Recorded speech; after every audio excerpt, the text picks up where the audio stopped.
காங்கிரஸில் 70 மாவட்ட தலைவர்கள் தகுதியோடு இருக்கிறார்களா என்ற சந்தேகம் நிலவுகிறது.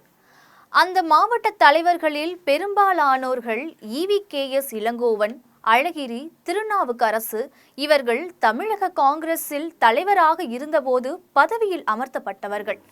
இந்த மாவட்ட தலைவர்களில் பெரும்பாலானோர் பெயருக்குத்தான் மாவட்ட தலைவர்களாக இருக்கிறார்களே தவிர களப்பணி ஆற்றுவது கிடையாது என்பது டெல்லி காங்கிரசுக்கு புகாராக வந்துள்ளது. எந்த பதவியில் இருந்தாலும் அவர்கள் 3 முதல் 5 வருடம் வரை மட்டுமே இருக்க வேண்டும் என்ற புதிய விதியை வகுத்துள்ளார் ராகுல் காந்தி. இந்த 70 மாவட்ட தலைவர்களில் பெரும்பாலானோர்கள் தங்களுடைய பதவியில் 10 ஆண்டுகளுக்கு மேலாக நீடிக்கிறார்கள். அழகிரி தலைவராக இருந்தபோது 400க்கும் மேற்பட்டவர்களுக்கு பொறுப்புகளை வழங்கினார். இதற்கு ப. சிதம்பரம் அந்த சமயத்தில் கடுமையான எதிர்ப்பு தெரிவித்தும் அழகிரி அதனை கண்டு கொள்ளாமல் இருந்தார். இன்றைய காலகட்டத்தில் இப்போது மாவட்ட தலைவர்களில் செயல்பாடுகள் எப்படி உள்ளது என்பதை ஆராய தற்போது புதிதாக நியமிக்கப்பட்டுள்ள தமிழ்நாடு காங்கிரஸ் தலைவர் செல்வ பெருந்தகை கள ஆய்வு செய்து வருகிறார். அதன்படி சரியாக செயல்படாத மாவட்ட தலைவர்கள், நிர்வாகிகளை பதவியிலிருந்து நீக்க அவருக்கு அதிகாரம் வழங்கப்பட்டுள்ளதாக காங்கிரஸ் வட்டத்திலிருந்து தகவல் வெளியாகி உள்ளது. அடுத்த கட்டமாக மாநில நிர்வாகிகளை நியமிப்பதிலும் சரியான முறையை கையாள வேண்டும். அவர்கள் சிறப்பான களப்பணியை ஆற்றுபவர்களாக இருக்க வேண்டும். கட்சியின் வளர்ச்சிக்கு முழு ஆதரவு கொடுப்பவர்களாகவும் இருக்க வேண்டும் என்பது காங்கிரசின் எதிர்பார்ப்பாக உள்ளது. மேலும் நிர்வாகிகளை பொறுத்தவரையில் 150க்கும் மேற்பட்ட நிர்வாகிகள் இருக்கக்கூடாது என்பதனை ராகுல் காந்தி உத்தரவிட்டுள்ளதாகவும் தகவல் வெளியாகி உள்ளது.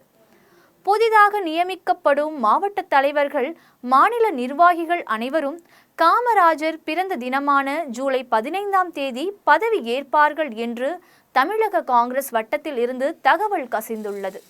இது ஒரு பக்கம் என்றால், இன்னொரு பக்கம் கூட்டணி வைத்திருக்கும் திமுகவுடன் காங்கிரசுக்கு தற்போது புகைச்சல் ஏற்பட்டுள்ளது.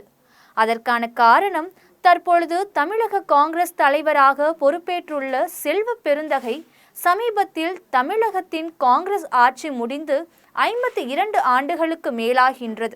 இனி வரும் காலத்தில் தமிழகத்தில் காங்கிரசின் ஆட்சி அமைவதற்கு ஏற்ப மாவட்ட நிர்வாகிகள், மாவட்ட தலைவர்கள், மாவட்ட நிர்வாகிகள் கட்சியை வளர்க்க செயல்பட வேண்டும் என்று கூறியிருக்கிறார்கள். இது திமுகவுக்கு பெரும் நெருக்கடியை ஏற்படுத்தியுள்ளது. அதற்கான காரணம், ராகுல் ஸ்டாலினுக்கு நெருங்கிய நண்பராக உள்ளார்.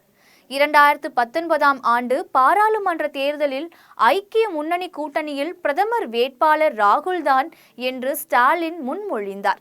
இதனால் ராகுலுக்கும் ஸ்டாலினுக்கும் இடையே இன்னும் நெருக்கம் அதிகமானது. சமீபத்தில் நடந்த பாராளுமன்ற பொதுக்கூட்டத்தில் சகோதரன் என்று ஸ்டாலினை கட்டி அணைத்தார் ராகுல். இவ்வளவு நெருக்கம் இருக்கும்போது ராகுல் திமுக கூட்டணியில் இருந்து காங்கிரஸ் விலக சம்மதிப்பாரா? இல்லை, செல்வ பெருந்தகை கூறியது போல் காங்கிரஸ் தமிழகத்தில் வளர்வதற்கும் ஆட்சியை பிடிப்பதற்கும் செல்வ பெருந்தகைக்கு ஆதரவாக இருப்பாரா என்ற கேள்வி தற்போது நம் முன்னே எழுகிறது. தற்போது பாஜக 2 திராவிட கட்சிகளுக்கு எதிராக அரசியல் நடத்தி வருகிறது. ஆனால் தமிழகத்தை ஆண்ட காங்கிரஸ் 2 திராவிட கட்சிகளின் முதுகில் ஏறி அவர்கள் கொடுக்கும் 5-10 தொகுதிகளை மட்டும் வாங்கி கொண்டு கட்சியை வளர்ப்பதில் எந்தவித ஆர்வமும் காட்டுவதில்லை. இந்த போக்கு மாற வேண்டும் என்றால் பாஜகவை போலவே தமிழக காங்கிரசும் தனித்து செயல்பட வேண்டும் என்பது அடிமட்ட தொண்டர்களின் விருப்பம்.